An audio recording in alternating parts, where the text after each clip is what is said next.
What's up, everybody? Welcome back to another review. And this time we're taking a look at The House of Frankenstein, the second movie to feature Universal's lineup of classic monsters. Now, The House of Frankenstein features Dracula, the Wolfman, and the Frankenstein monster himself. And also, as a treat to horror fans of this generation, Boris Karloff returns. Only he's not playing the Frankenstein monster; he's playing the mad scientist named Dr. Neiman. So let's talk about House of Frankenstein. I overall think that The House of Frankenstein is actually a pretty good movie. I enjoyed this movie for what it was. Now, I have some issues with it here and there, but overall, I think it's solid. Uh, Basically, the overall plot of House of Frankenstein is this: this mad scientist named Dr. Neiman, plays by Boris Karloff, escapes from prison and he wants to extract revenge on the three men who put him in prison. And by doing so, he is going to pretty much take their brains and transplant them into the Frankenstein monster and to the Wolfman. By doing so, he has to find Frankenstein's nose to do this, which is how he is able to revive the Wolfman from his demise in the previous film. So that's overall the basic plot. It's very convoluted when you actually try and break it down because it's really convoluted. Uh, let's just try and go through it as quick as we can with some sense. So overall, the cast in this movie is excellent. Boris Karloff, as I said, returns to the horror genre of Universal Studios as a mad science type character, and I like him in this movie. I thought he was fantastic. I thought he was great. He is a more he's more of a vicious version of Henry Frankenstein. While Henry Frankenstein was a man who had good intentions, Neiman is a man with wicked intentions who is solely out for revenge and for his own personal gain, and Boris Karloff plays the role of an ass very, very well. And I also like how he mistreats his hunchback assistant named Daniel. I mean, at first he is friendly with him, or the movie implies that he is friendly with him, but as the movie goes further and Morris Talbot enters the picture, we find out that he's just using Daniel for his own needs, and he's always been using Daniel and pretty much manipulating this poor man. And I like it. Boris Karloff plays a good dick in this movie. He was great. Uh, Lon Chaney Jr. once again returns to the role that made him famous, and once again he crushes it as the third as the third part to his storyline. Once again, he's trying to get himself killed and trying to die, but Dr. Demon pretty much convinces him that you don't have to die. We could just transplant your brain into a different body and give a different person your brain. So pretty much you're going back to the whole ghost of Frankenstein thing with the whole angle of brain transplants. But now we're using the brain transplant as a way to cure Larry from his werewolf disease. So I like all that. And I also like this budding relationship that Larry has with this old gypsy girl who at first Daniel falls in love with, but since Daniel is always with Dr. Neiman, the gypsy woman falls in love for Larry. Man, I like how the movie does its best to make this relationship feel real and authentic, and I thought it worked for the most part. It's kind of the old, love at first sight thing. We've only known each other for a week, but I know it's meant to be. So you just gotta roll with it, and you also gotta, swallow the fact that this woman loves Larry enough to kill him with a silver bullet after it's revealed to her that he is a werewolf. Like I said, you gotta swallow the whole love at first sight type of thing between these two. But to the credit of both these actors, I think they pulled it off very, very well.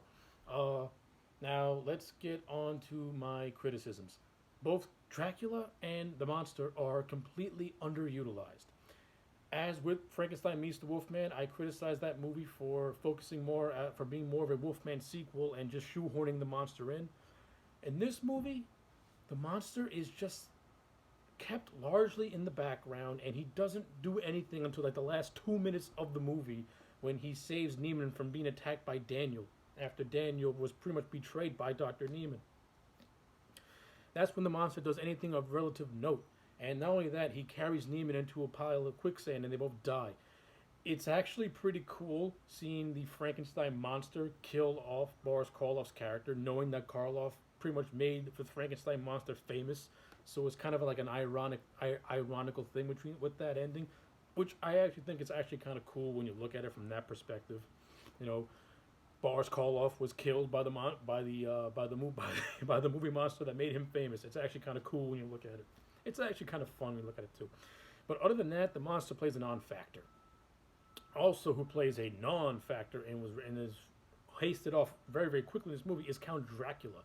Now, this movie is continuing off what happened in Son of Dracula. This time, John Carradine picks up the mantle of Count Dracula, who goes by the alias of Baron Lotos, a Transylvanian aristocrat.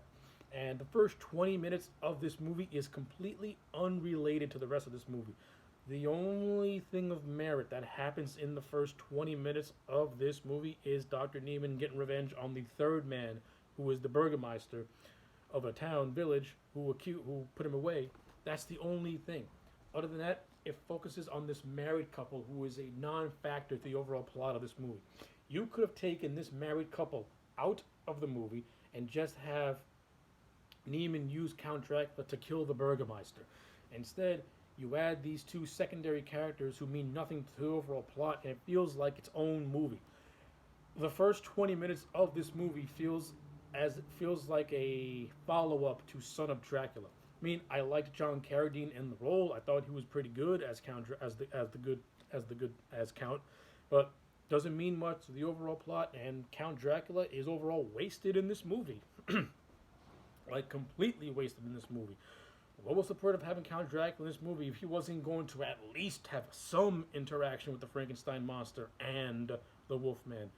I mean, you could have just had Count Dracula and Neiman work together to revive the Frankenstein monster and the Wolfman just by doing what you're doing in this or something, anything.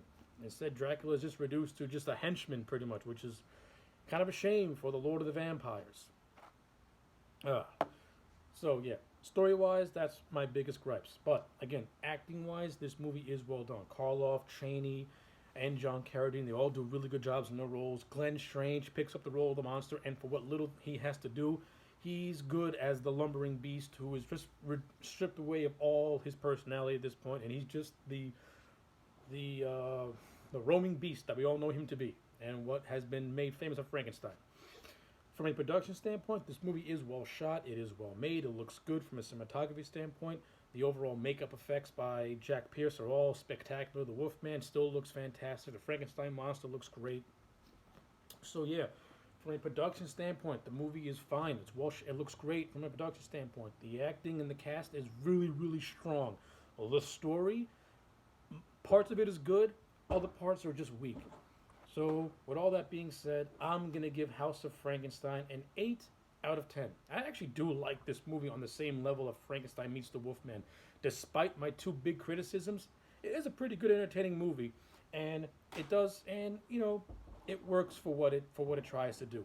And to be honest with you, this movie works better as The Wolfman Part 3, if anything.